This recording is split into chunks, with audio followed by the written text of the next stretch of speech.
So if you're seeing my beautiful face, you know one thing. It's Friday, and that means it's time for another episode of No Label Live. Because you know what? We are all living a life that we've identified with a label, and we're carrying out that label. And this podcast is all about taking the labels that don't serve you, ripping them off, and recreating who you want to be. Today, I have a special guest who I met in a networking event, and we got to talking at the end of the event, and we realized we have a lot in common. So my guest today is Simon Fraser, and he is in charge of a video marketing company. And what he believes is everyone's got a story, and that story is worth telling. So Simon, thanks for joining. Oh, I can't hear you.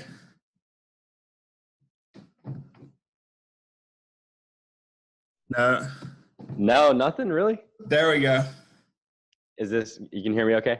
Yeah. All right. Sorry, these are old headphones. I was just saying thanks for having me. I'm glad to be here. Yeah, so let me start by asking you this. Who is Simon in your own words? Oh man, what a loaded question. So, geez, I mean, to your point about labels, it's hard for me to even put this into words because it's kind of like, to know me, you kind of just have to watch me day to day, and there's a lot more to it than what I could put into words. But I'm someone who's always kind of challenged the norm. I've always wanted to be entrepreneurial. I've had trouble sitting still in school, and always kind of had all these crazy creative ideas that never really felt like I fit in with kind of the normal, go to college, get a job type of life.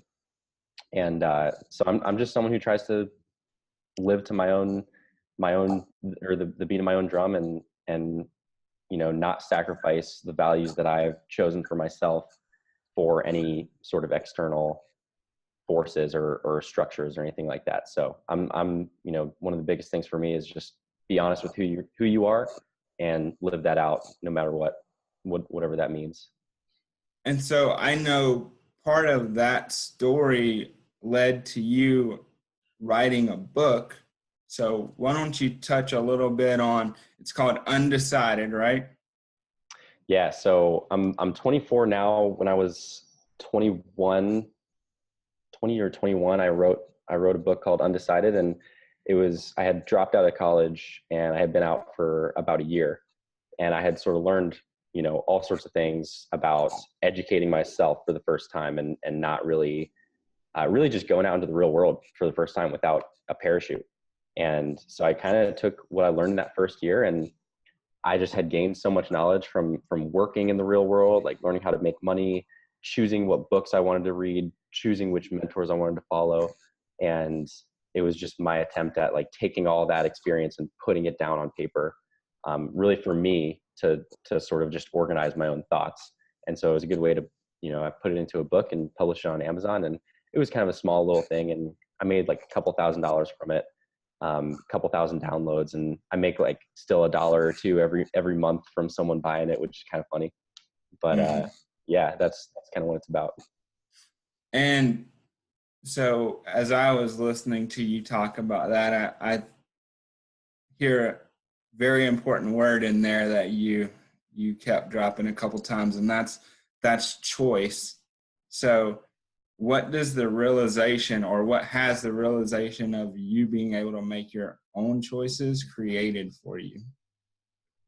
Yeah, that's a good question. I mean, I personally, and I know I'm not alone with this, but I grew up, and a lot of people in my life, especially in the school system, never really asked me what I wanted to do. And they gave me choices like, what college do you want to go to and what do you want to major in?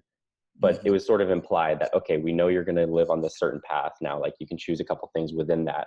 And it wasn't ever like, you get to choose whatever you want your life to be. Like if you want to travel and just do that, like figure it out. You can figure that out. It's not going to be traditional. Maybe there's not a specific path or mentor who can teach you exactly how to do that, but you can do it. And so the realization of me realizing that I can choose what I want to be and what I want to do is the first word that came to my head was hard. It's difficult because like there isn't a laid out path for you. And when you make your own choices, also you're taking responsibility for when those choices are wrong, as they inevitably will be, because you don't have the experience yet. And so you have to face the consequences of your own choices. And, you know, I think that's something that makes you stronger as a person.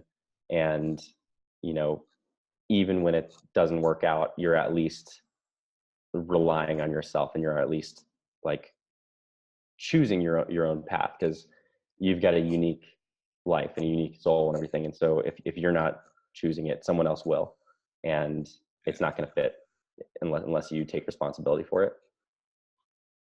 So that's a very interesting point about personal responsibility. What is one time where you made a choice and it was the biggest learning lesson? Like it's one of those choices you made and it didn't work out the way you thought, but looking back on it, it was a huge opportunity for growth.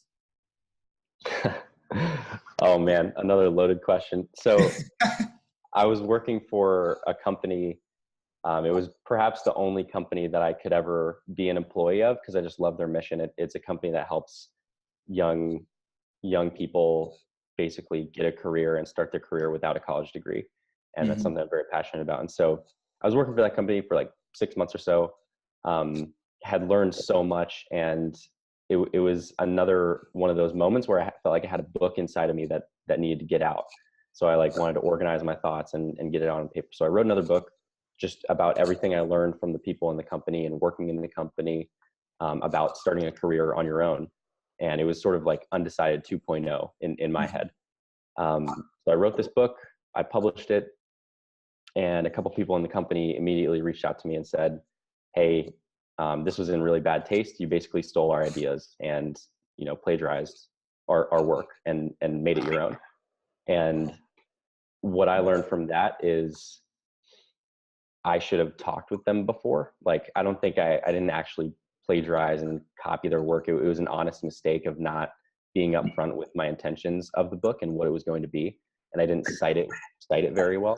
Like I was really genuinely just trying to do something good for myself and for the people around me.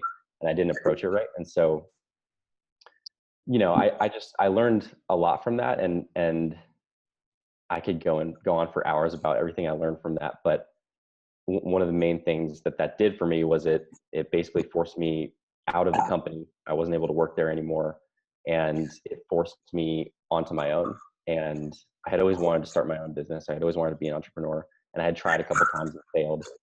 But now this is another turning point in the road where it's like, all right, you know, you're out of this job, like you got to figure something out. And so it really put my feet to the fire and made me actually go after it and do what I wanted to do. So when I was a kid, I always wanted to be movie director. And so when that happened, I was like, all right, fine. I'll start making videos, and, you know, I'll see where that goes. I'll try to get people to pay me to make videos. And that was coming up on 2 years ago. So I've been sort of doing that ever since. But that turned into it was a terrible situation. It was really embarrassing. It was like I screwed up all these things, and, you know, I betrayed these people or these relationships. I didn't know that I was doing this wrong thing, and didn't get to publish the book. I had to take it down. So all this hard work didn't actually get out there. And it's the best thing that ever happened to me, or one of the best things that ever happened to me now, looking back on it. And so, like you said, put your feet to the fire. What was that feeling like when you took the idea, okay, I want to make videos. I want to get people to pay me to make videos. What was that feeling like the first time somebody invested in you to create a project for them? Oh man, it was great. I mean, the first few were like $50 here, $100 there. Then my first major project was major. It was, you know, $1,200 or something like that. And And I remember I have a video of it actually, because I was like, this is an important moment. I'm going to record this. I like got to the car, composed myself, and in the car, I just like screamed out and just celebrated and yelled as loud as I could. Cause that was like 4 months after all that happened. And so when you first said that, what like where my mind went was it just sucked. Like because I had to work for 4 months, not knowing what to do, not knowing that the stuff I was trying was ever going to result in anything. And I was just stepping into this whole new thing. It's like, I have no idea what to do. Like nobody cares about making it in this realm because it's just me. And I don't even know if I'm doing anything right. And so finally, when that first person invested in me and they're like, yeah, we think you can do it. Even though I like didn't have a portfolio or anything, it was like, yes, this is time for me to prove it. And this is just step one. What do you think made that? I'm trying to think of how to frame this question, but so you said you didn't have a portfolio, right? So you didn't have a body of work to actually demonstrate what you were capable of at the time. What do you think made the difference about you where the company said, we want to take a chance on this guy? That's a great question, man. A lot of it is like just one of my biggest core values is honesty, transparency. Like be open with where you're at. Don't try to puff yourself up. And so there was never a moment where I would try to deceive people and say, hey, I'm an expert at this. I've been doing this for years. Like I'm the best person you can invest in. And you might think that like that's the only way to sell yourself, but you do have something to offer when you don't have any experience, and that is you can be honest and you can let people into your story. And stories matter to people. Like, why do you go watch movies? Why do you pay money to go watch movies and spend hours watching movies about that are just fiction? Like, why do people love Harry Potter so much? Because you care about Harry Potter and like the story of what he's doing. Yeah. And it's like there's a lot of reasons you care about that, but you can have your own story and go in and say, hey guys, like I want to help you out. I'll be fully transparent. I don't have a ton of experience with this. I need to make money, so I want to charge you this much. And you can always give risk reversal and be like, hey, if I totally screw this up, I'll give you all your money back and it's no risk to you. But I want to invest my time in creating something for you so that I can help myself and help you. And if you're willing to, take that first step with me, then we'll try it out and see what happens. So it was really just being honest with people, like not trying to puff myself up and telling them where I'm actually at. And people just respect you for that. Cause like they can tell if you don't have experience, they'll sniff it out. And then not only do you not have experience, then you're a liar too. So you might as well just be honest about where you're at, and then people are willing to invest in you. Man, so all my young people who are watching this, I think you need to re-listen to what Simon just said there. It's about that honesty, saying exactly where you're at, and having that, I think that passion that you came in and you're like, I really want to create something with you. And I believe in myself enough to create something that's matching and exceeding what you're looking for.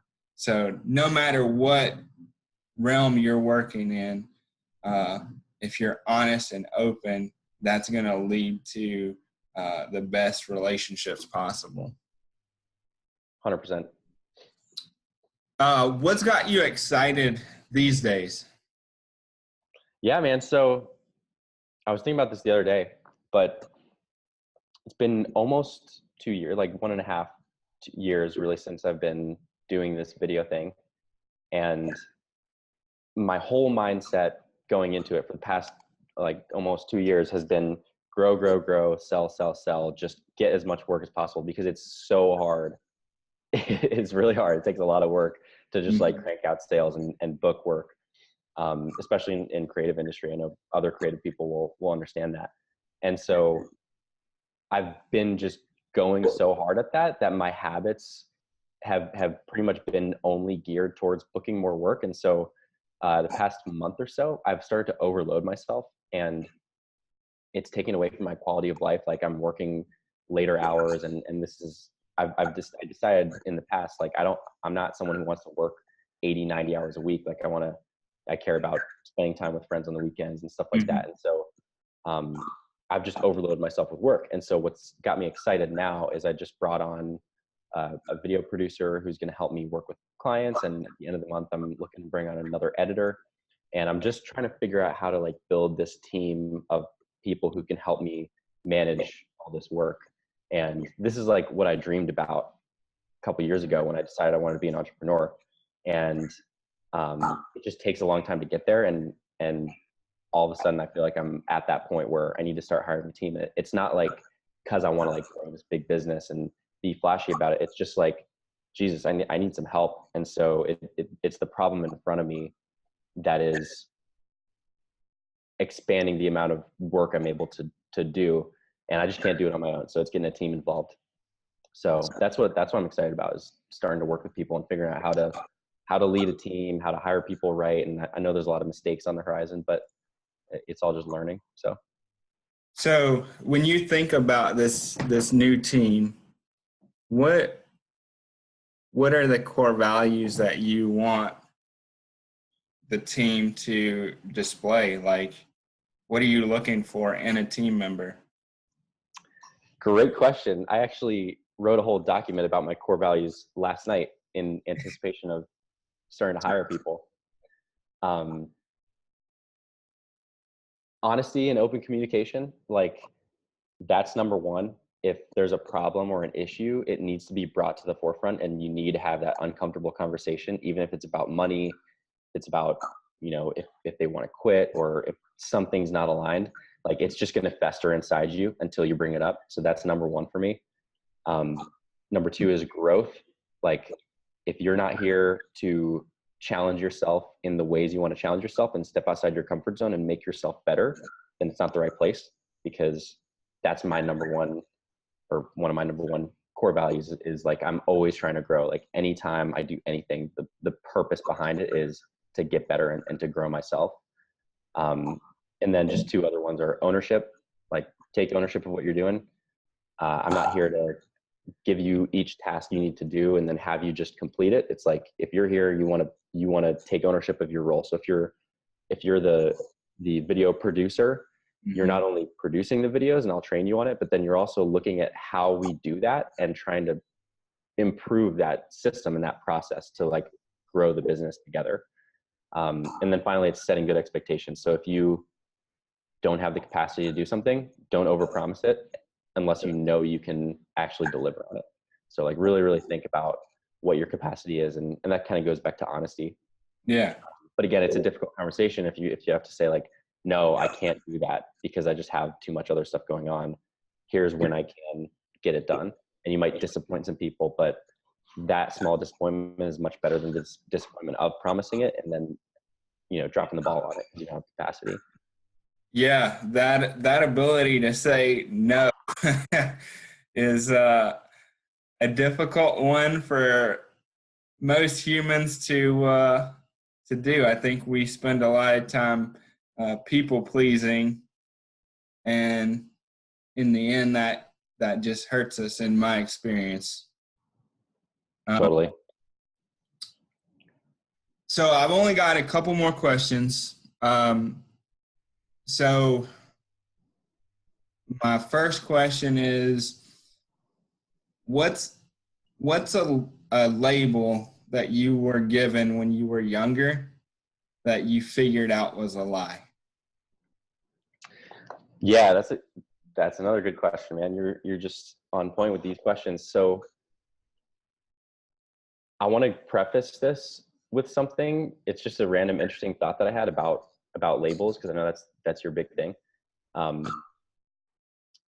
When I started my business, I didn't make an LLC for like a year, and I didn't have like all the structures in place. I just there's like the structure and like the labels of what it is, but then there's really the meat of what it is underneath. And that's me like making the video for the client and making them happy, and then the actual video.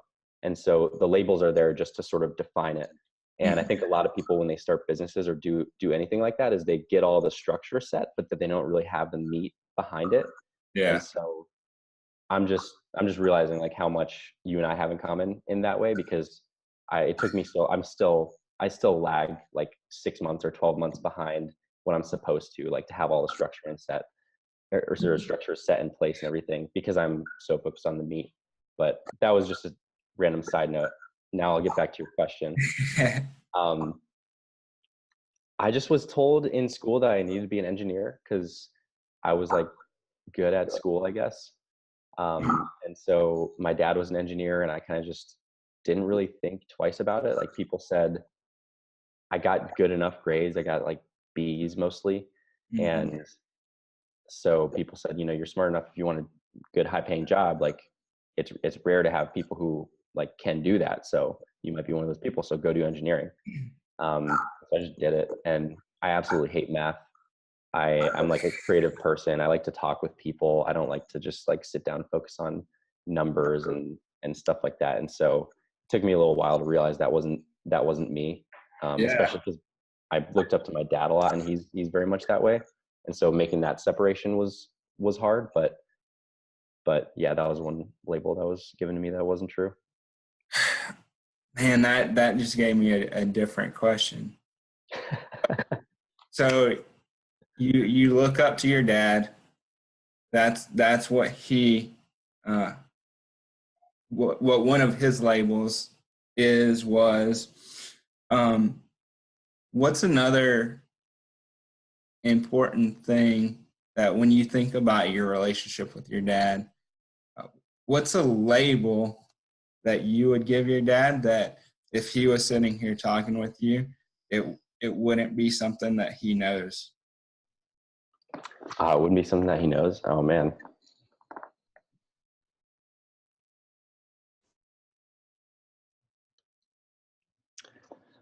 I think he probably knows all this, but just what came to my mind first is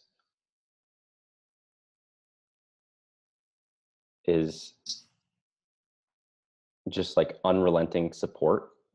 Mm. And I talk with him now, and he's still very much in the engineering world, and Mhm. I'm very much in this creative industry that they don't really intersect much at all. Um, but he's always just so interested in what I have to say and what I have going on. And like, for example, there's a 15-minute video that I'm working on right now, and it's boring for anyone who's not in the industry of what that is. And I saw him last weekend, and he was asking me to see the video, and I was like, oh, it's 15 minutes long. Like, that's kind of a large investment of your time to watch. And he just laughed. He laughed at me. He's like, 15 minutes? Like, that's nothing. Like, I want to see your work. Come on. And so he's just always had this support for me. And I think that's interesting because I felt pressure to be an engineer, but looking back, he never was applying pressure on me to do that. Like, he just wanted me to do what I wanted to do. I just didn't have the individual awareness to know that that wasn't what I wanted to do. And so I kind of picked it. And so he said, you picked that. So sure, like, I'll encourage you to do it. But if I had picked something else, he would have always encouraged me to do that too. So I've just had unrelenting support from him, and still do. And yeah. That's That's interesting because I can relate to the idea of, like you said, you felt a pressure, but it wasn't necessarily being applied by your dad. I think a lot of times when we feel the pressure, it's an internal pressure that we are trying to live up to whatever the story we currently are running in our mind is. And what was I gonna say? So I think one of the things that's missing is we don't know how to communicate that with the people around us to even know that, like, if you're talking to your dad, to even know that, hey, I don't know if I want to be an engineer. I don't really know what I want to be, but we don't know how to communicate those feelings all the time. Well, that's another, like, you talk about being about labels and everything. Like, my fragile 18-year-old self with the fragile ego and the fragile, just, not developed personality, it would have been so hard to tell anyone, like, hey, I don't really know what I want to do yet. Yeah. Because you feel like everyone's supposed to have it figured out, and then you'll be labeled as, oh, like, Simon doesn't know what he's doing, Yeah. and he's an idiot, or like hasn't thought about his future. And it's like, no, I think about it a lot, but I just haven't gotten an answer yet. And it's like, what 18-year-old has an answer that's accurate, right? So yeah, I think there's fear of people putting those labels on you because you maybe don't have all the answers. But again, that goes back to honesty. Like, you just got to know where you're at. And that is hard for younger people. And But I was going to say, shoot, even so, if you're an 18-year-old watching, I know people who are in their 30s. There's people from all ages that are still sitting there like, I haven't figured this out. I'm taking it one day at a time and then hoping that I chase something that does click. So if you're feeling that, you're not alone. And life isn't this like black and white thing too. So like, I feel like I'm in a decent spot right now, but I know for a fact that everything's going to break down and crumble to pieces at some point in some manner. And so I've got to be ready for that. Because it's just not easy, but it's an ever changing process. And so my last question for you, Simon, is what does no label defines me mean to you? Yeah, maybe I could have saved that random thought that I had earlier to answer this, but I think that's what it is. It's like, there's always labels and structures, and it's like a simplified version of what it's actually trying to describe, because you need to like package these complex situations or scenarios in life into these words so that you can communicate them and understand them with people, and that's valuable. But a lot of the times people will substitute the actual thing for the label itself, and that's it's a mistake, because you're missing most of what's actually there. So at the end of the day, no label defines me means means think about what is the label actually describing, and you'll find that there's much more to it than what you can derive from just the word. Yeah. And so just keep that in mind. Things are way more complex than you think. You've got way more to you than you think, than anyone else thinks. And so keep that in mind. And even though you can't explain that accurately, because to explain it, you need to create labels, but yeah, it's that thing that you can't explain that's there. Awesome. How can anybody who's watching or listening to us today, how can they connect with you?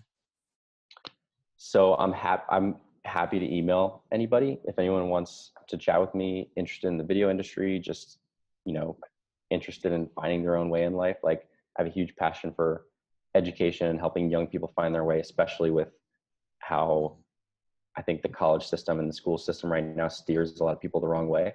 So my email is simon@realsimon.com, realsimon.com. And I always respond. So drop me a line anytime. And we'll make sure and drop all that in the show notes so you guys can connect if you want to. Dude, thanks so much for joining me today. I know there's going to be people that gained a lot of value from this conversation. Is there anything that we didn't touch on that you want to leave the audience with today? I think we covered a lot of good stuff, Nathan. I just want to thank you for what you're doing. I mean, I've never seen anyone in your situation make this much of a positive out of it. And so I just want to commend you for that, and like, keep doing what you're doing. I'm sure you're helping a lot of people. I don't know how much, like, who you're affecting, but it's got to be there, because I can see it. So yeah, man, just thanks, and keep up the good work. I appreciate it. So you guys, if you got anything out of this, make sure and share it with your community, share it with your followers. And remember, as Simon said, our labels are much more complex than just the one word that's on that label. So if you're watching this, you are up to big things, and to be up to big things, you must be patient, you must be diligent, and most importantly, you must never, never quit. And so we'll see you next Friday with another episode of No Label Live.